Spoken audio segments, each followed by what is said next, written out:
The first thing you hear when somebody asks you where you're from, Kinston, basketball. 1 in 52.7 players that wore the varsity uniform for Kinston High School have played in the NBA. The average in the world is 1 out of 10,000. There's been some guys that, really set the bar, and they set it pretty high. You had Cedric Maxwell.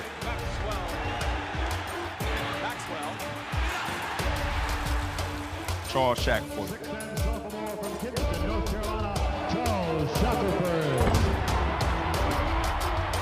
Jerry Stackhouse. The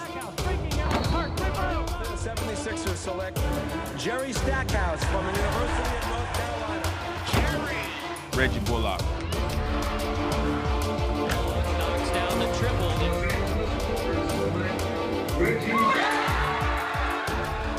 Brandon Ingram. He's one of the top freshman shooters in the country. Yes!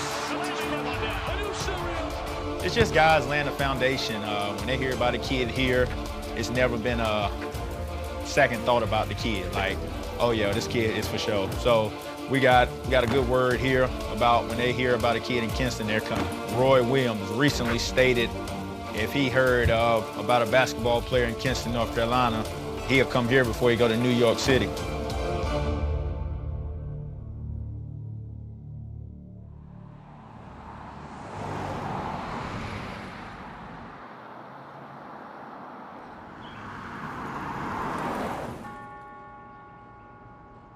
Established in 1762 by the Crown in England, named for King George III as Kingston originally, but before that time, it was the place where the Tuscaroras and Neuse Indians kind of met and converged right there. When the British established it, it was established as an inland naval stores distribution center and to expand British colonialism and British slave markets.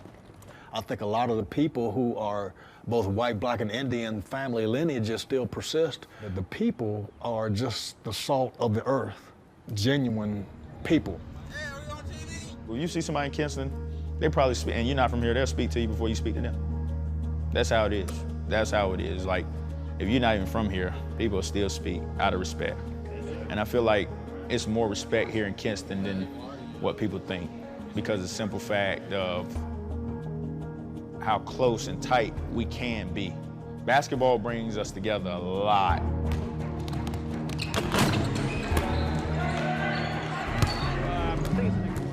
There really wasn't too much to do down there except for try to excel in sports and preferably basketball. We had about 5 or 6 places that we could go and play ball. Martin C. Freeman. Salvation Army. Fairfield. The Woodman Community Center. Holloway Courts. Holloway is very strong, rich in foundation. Everybody that knows, that's from Kinston, know about Holloway. Oh, good God. Well, I mean, you're in one right now, one of the most historic gyms in North Carolina. I mean, Mock Gym is just an amazing facility. Whether you were young or old, it was always somewhere to go and play. You know, Michael Jordan played in this building his senior year when he played for Laney. As the legend goes, it was packed out, and he put on a show for the locals.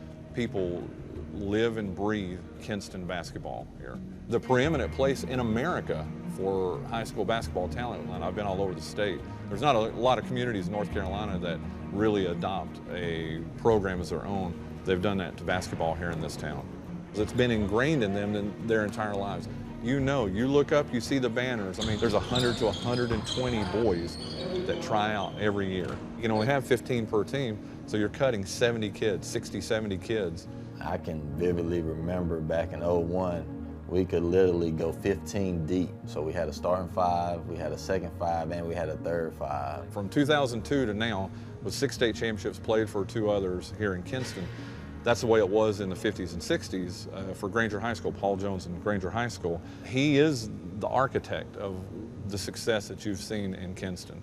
My name is Paul Jones. I'm the son of Coach Paul Jones that was in Kinston from 1957 to 1995 at Granger and Kinston High Schools. Just, you know, from the time my dad started back in the 50s, I think one thing he pushed was, you know, working hard on the fundamentals and just doing it right. 1970s when the schools integrated, I think it was about starting fresh and change a world. I mean, everything's promoting change. And from 1970 until today, I mean, things have changed drastically and they're continuing to change. And I think it's all for the good.